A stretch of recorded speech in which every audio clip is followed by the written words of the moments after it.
কিশোরগঞ্জে এই মুহূর্তে চলছে সাংবাদিক গতকালকে যে দুজন সাংবাদিকের উপর হামলা করা হয়েছে পাগলা মসজিদ ঐতিহ্যবাহী যে পাগলা মসজিদটি রয়েছে সেখানে নিলামের যে সিন্ডিকেটের উপরে তারা সংবাদ সংগ্রহ করতে গিয়েছিল সেই সংবাদ সংগ্রহকালে কিন্তু কিশোরগঞ্জের দুজন সাংবাদিক অর্থাৎ চ্যানেল 24-এর জেলা প্রতিনিধি খায়রুল আলম ফয়সাল এবং গ্লোবাল টেলিভিশনের জেলা প্রতিনিধি ফয়জুল হক ভুয়া পিঙ্কু তার উপরে কিন্তু তাদের দুজনের উপরে কিন্তু অতর্কিতভাবে হামলা করা হয় মোব সৃষ্টি করে এখানকার যে সিন্ডিকেট রয়েছে তারই প্রতিবাদে কিন্তু এখানে আজকে ফুঁসে উঠেছে কিশোরগঞ্জের যে সাংবাদিক সমাজ রয়েছে বিভিন্ন উপজেলা থেকেও কিন্তু এখানে এসে উপস্থিত হয়েছে এখানকার যে যারা সাংবাদিক নেতৃবৃন্দ রয়েছেন তারা এখানে উপস্থিত হয়েছেন পাশাপাশি বিভিন্ন উপজেলা থেকে সাংবাদিক এবং সাংবাদিক নেতৃবৃন্দরা এসেছেন এবং তারা কিন্তু এই মুহূর্তে বক্তব্য দিচ্ছেন এবং এই মানববন্ধনে দাঁড়িয়েছেন তারা বারবার যে বিষয়টি বলছে যে বারবার কিন্তু আসলে সাংবাদিকদের নিরাপত্তাহীনতা নিয়ে যে প্রশ্নটা উঠছে সেই নিরাপত্তাহীনতার প্রশ্নে কিন্তু আর আপোষ করতে চান না এবং তারা যে বিষয়টি বলছেন বারবার যে এই গতকালকে যে তাদের উপরে এই মর্মান্তিক এবং অতর্কিত হামলাটি হয়েছে বর্তমানে এই দুজন সাংবাদিক কিন্তু হাসপাতালে ভর্তি রয়েছেন এবং গতকালকে যদিও দুজনকে এখান থেকে গতকালকেই কিন্তু দুজনকে আটক করা হয়েছে যে সিসিটিভির ফুটেজ দেখে দুজনকে শনাক্ত করা হয়েছে এবং দুজনকে আটক করার পর কিন্তু তারা যে বিষয়টি বলছে যে বাকি যে এখানে যেহেতু 8 থেকে 10 জন লোক সিসি ক্যামেরার ফুটেজে কিন্তু দেখা গিয়েছে স্পষ্ট তাদের পরে হামলা করা হয়েছে বাকিদের কিন্তু এখনো গ্রেফতারের আওতায় আনা হয়নি এবং গতকালকে একটি মামলা হয়েছে গ্লোবাল টেলিভিশনের যে জেলা প্রতিনিধি রয়েছেন ফয়জুল হক পিঙ্কু তিনি কিন্তু বাদী হয়ে একটি মামলা করেছেন মামলাতে কিন্তু এখানে বলা যে দুজনকে গ্রেফতার করা হয়েছে তাদের পাশাপাশি কিন্তু আরও বেশ কয়েকজনকে মামলায় আসামি করা হয়েছে তো তাদের যে দাবি আজকে আমরা দেখেছি যে সকাল থেকেই এবং গতকালকে থেকেই যে সাংবাদিক সমাজ যে কিশোরগঞ্জের তারা কিন্তু ফুঁসে উঠেছে আমরা একটু আসলে কথাও বলতে চাই এখানে অনেক নেতৃবৃন্দ উপস্থিত হয়েছেন যে তাদের সঙ্গে একটু কথা বলবো যে তাদের যে দাবি এবং এই কালকের যে বর্বরচিত ঘটনা এখানে উপস্থিত আছেন কিশোরগঞ্জ জেলা প্রেস ক্লাবের সম্মানিত সভাপতি তার কাছ থেকে একটু জানতে চাই। অ্যাকচুয়ালি খুব দুঃখজনক ঘটনা আমরা সাংবাদিক সমাজে বিভিন্ন পেশার লোকজন মানববন্ধন করে তাদের বিভিন্ন অন্যায় অবিচার বিরুদ্ধে আজকে আমাদের সাংবাদিকদের যে এখানে মানববন্ধন হচ্ছে গতকালকে পাগলা মসজিদে একটা অত্যন্ত নক্ষরজনক ঘটনা ঘটেছে ঘটনাটা কি এখানে একটা সিন্ডিকেট আছে দীর্ঘদিন যাবত পাগলা মসজিদে শুধু যে কোনো আইটেম এমনকি পবিত্র কোরআন পর্যন্ত ওদের বাইরে কেউ নিতে পারে না সেই সিন্ডিকেটের নিউজ করতে গেছে আমাদের কয়েকজন সাংবাদিক ভাই এর মাঝে দুইজনকে পিটিয়ে মারাত্মক জখম করেছে তাই আমি এই ঘটনার দৃষ্টান্তমূলক বিচার চাই এবং এর সাথে যারা জড়িত দুইজনকে শুনছি অ্যারেস্ট করেছে দুইজনকে অ্যারেস্ট করলে চলবে না সমস্ত সিন্ডিকেটকে ভেঙে দিতে হবে সবার বিরুদ্ধে ব্যবস্থা নিতে হবে এবং না নিলে কিশোরগঞ্জের সাংবাদিক সমাজ বৃহত্তর আন্দোলন যাবে। ধন্যবাদ। আপনার কাছে একটু জানতে চাই যে মানে এই যে মানে বারবার একই আন্দোলন হচ্ছে কিন্তু সাংবাদিকদের নিরাপত্তার বিষয়টি নিয়ে আজকে আপনারা এখান থেকে কি মেসেজটা মূলত দিতে চান? খুবই দুঃখজনকভাবে বলতে চাই যে কিশোরগঞ্জে বাংলাদেশের বিভিন্ন জায়গায় ঘটনা ঘটেছে কিন্তু কিশোরগঞ্জে এবং পিটুরির ঘটনা আমার মনে হয় আমার 35 বছর জীবনে দেখি নাই। সুতরাং আমার মনে হয় যে আমি যেটা বলতে চাই যে প্রতিষ্ঠানের সভাপতি জেলা প্রশাসক নিজে সেই প্রতিষ্ঠানে এরকম একটি সিন্ডিকেট গড়ে উঠবে এটা নিঃসন্দেহে খুবই দুঃখজনক ব্যাপার। সুতরাং আমি চাই আগামী 12 ঘন্টার মধ্যে সিসি ফুটেজে যে সমস্ত সিন্ডিকেট সদস্যদেরকে দেখা গেছে সবাইকে যেন গ্রেফতার করা হয় অন্যথায় আমরা বৃহত্তম আন্দোলন গড়ে তুলব। দর্শক আপনারা দেখছেন যে এখন কিন্তু এই মুহূর্তে কিন্তু আসলে নেতৃবৃন্দ যারা রয়েছেন এই নেতৃবৃন্দরা কিন্তু আসলে কথা বলছেন তারা কিন্তু বক্তব্য দিচ্ছেন এবং তারা যে বিষয়টি বলছেন যে দ্রুততার সাথে কিন্তু তারা আসলে গ্রেপ্তারের দাবি জানিয়েছেন এবং দ্রুত গতিতে যেন বাকিদের গ্রেফতার করা হয় আইনের আওতায় আনা হয় অন্যথায় কিন্তু কঠোর থেকে কঠোর আন্দোলনের তারা ডাক দিবেন এরকমটি বলছেন। আমরা আরেকজনের সঙ্গে কথা বলতে চাই যে যিনি কিন্তু কালকে ঘটনাস্থলে ছিলেন কিশোরগঞ্জ সাংবাদিক ফোরামের সম্মানিত সভাপতি যে এখানে ঘটনাটি যখন হয়েছিল তখন আপনিও ছিলেন ওই জায়গায় আসলে কি হয়েছিল কি নিয়ে ঘটনাটা এবং সার্বিক আপনার কাছ থেকে একটু জানতে চাই। ধন্যবাদ। আপনি জানেন যে ঐতিহাসিক পাগলা মসজিদ যেটি মানে কারি কারি টাকা, স্বর্ণ এবং অন্যান্য জিনিসপত্র মানুষ দান করে থাকে।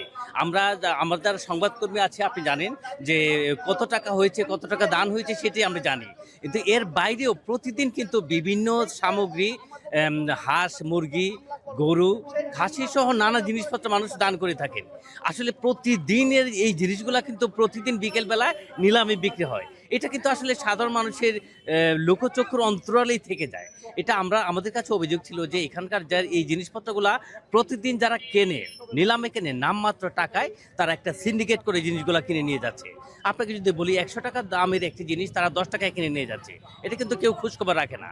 তো আমরা বিষয়টি খোঁজ দেখে প্রতিদিন যেহেতু আসরের নামাজের পরে এই জিনিসগুলো বিক্রি করা হয়, আমরা কিন্তু গতকালকে গিয়েছিলাম, আমি সহ আমাদের যে কয়েকজন সহকর্মী। আমরা যখন 5টার কিছু পরে কাজ করতেছিলাম, তো হঠাৎ করেই তাদের ওই যে সিন্ডিকেট চক্র, তাদের কিছু লোকজন অযাচিতভাবেই আমাদেরকে গালিগালাজ শুরু করে, আপনারা এখানে কেন এসেছেন, আমরা এখানে জিনিসপত্র কিনতে আসি, এটা নিউজ করার কি হলো। এক পর্যায়ে তারা অতর্কিত হামলা চালায় এবং তারা নির্বিচারে ভয়ানকভাবে মব সৃষ্টি করে আমাদের যে জেলা প্রতিনিধি আছেন চ্যানেল 24-এর খায়রুল আলম ফয়সাল এবং গ্লোবাল টিভির যে ফয়েজ আহমেদ ভুইয়া পিঙ্কু আছেন, তার উপরে হামলা চালান এবং পিটিয়ে গুরুতর আহত করে। শুধু তাই নয়, তারা এই সময়, আমি চেষ্টা করছিলাম তাদেরকে, প্রাণপণ চেষ্টা করছিলাম নিবৃত্ত করার, তাদের হাত থেকে রক্ষা করার, কিন্তু তারা নিবৃত্ত হয়নি। তারা পিটাচ্ছিল, লাঠি দিচ্ছিল এবং নিজেরা মোবাইলে ভিডিও করছিল এবং বলছিল লোকজনকে মব সৃষ্টি করার জন্য আমরা চোর ধরেছি, পিটাতে আসেন।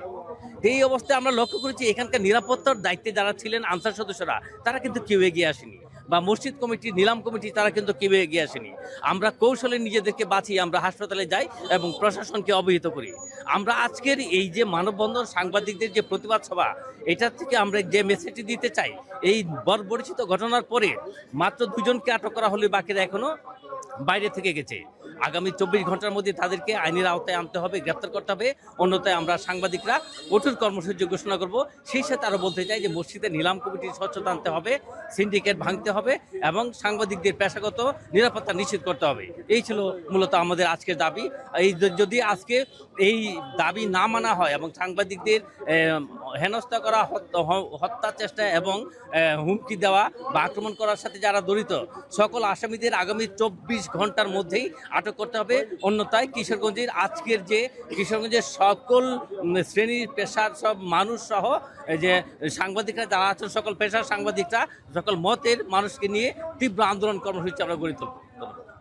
ধন্যবাদ। আপনারা দর্শক শুনছিলেন যে জনাব নূর মোহাম্মদ কথা বলছিলেন, তিনিও কিন্তু ওই সময় উপস্থিত ছিলেন যখন কালকে এই ঘটনাটি ঘটেছিল। তো আমরা এই মুহূর্তে আরেকজনের সঙ্গে কথা বলতে চাই, যিনি একাধারে সাংবাদিক, পাশাপাশি তিনি আইনজীবী। এই যে আন্দোলনটি আজকে হচ্ছে এবং গতকালকে যে নেকারজনক ঘটনাটি হয়ে গেল, আপনার কাছে কি মনে হয় এর সঠিক বিচার আসলে গণমাধ্যম কর্মীরা পাবেন কিনা, বা কতদূর পেতে পারেন? এখনো পর্যন্ত বেশ কয়েকজন আসামি বাহিরে রয়েছেন। আমরা দৃষ্টান্তমূলক শাস্তি চাই, বিচারের আওতায় আনতেই হবে। যদি না আনা হয় তাহলে আমরা তীব্র থেকে তীব্র আন্দোলন গড়ে তুলব। এর চেয়ে বড় কথা হলো যে শহরের একেবারে মাঝখানে, নাকের ডগায় এই ধরনের ভয়াবহ একটা নৃশংস ঘটনা ঘটে গেল, যেখানে সাংবাদিকরা মানুষের কল্যাণের কথা বলে, মানুষের স্বার্থে কথা বলে এবং সকল অন্যায় অবিচারকে তুলে ধরে, সেই সাংবাদিকরা যদি পুলিশ, আনসার এবং শত মানুষের সামনে আক্রান্ত হয়, তাহলে ভবিষ্যতে সাংবাদিকরা সত্যকে তুলে ধরতে তারা কুণ্ঠাবোধ করবে এবং পিছু হটবে। আমরা চাই এর দৃষ্টান্তমূলক শাস্তি হোক এবং যারা এখনো গ্রেপ্তার হয় নাই, অনতিবিলম্বে তাদেরকে গ্রেপ্তার করে দৃষ্টান্তমূলক শাস্তির আওতায় নিয়ে আসা হয়। ধন্যবাদ।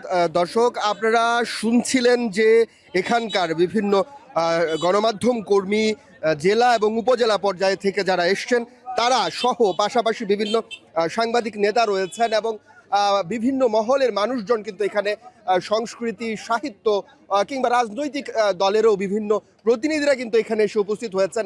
এই মানববন্ধন এবং এই আন্দোলনের সাথে কিন্তু তারাও একত্রতা প্রকাশ করেছেন এবং তারা যে বিষয়টি বলছেন যে দ্রুত গতিতে, অর্থাৎ 24 ঘন্টার মধ্যে এই বিচার কার্যক্রম সম্পূর্ণ করতে হবে। অন্যথায় তারা যে বিষয়টি বলছেন যে সাংবাদিকরা বা গণমাধ্যম কর্মীরা যে বিষয়টি বলছেন যে আজকে যেই কাজটি করার কথা ছিল, সাংবাদিকদের অর্থাৎ মানববন্ধনের পেছনে দাঁড়িয়ে, সামনে দাঁড়িয়ে তাদের ছবি তোলার কথা ছিল, আজকে কিন্তু তাদের দাঁড়াতে হচ্ছে এই মানববন্ধনে সেরকম বিষয়টি কিন্তু তারা বলছেন।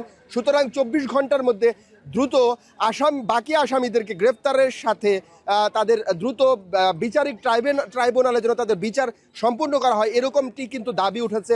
অন্যথায় কিন্তু আসলে এই গণমাধ্যম কর্মীদের সারা বাংলাদেশে কিন্তু কাজ করতে বেশ ব্যাক পোহাতে হবে বলছেন তারা। তো এই ছিল কিশোরগঞ্জ থেকে আমার কাছে সর্বশেষ তথ্য।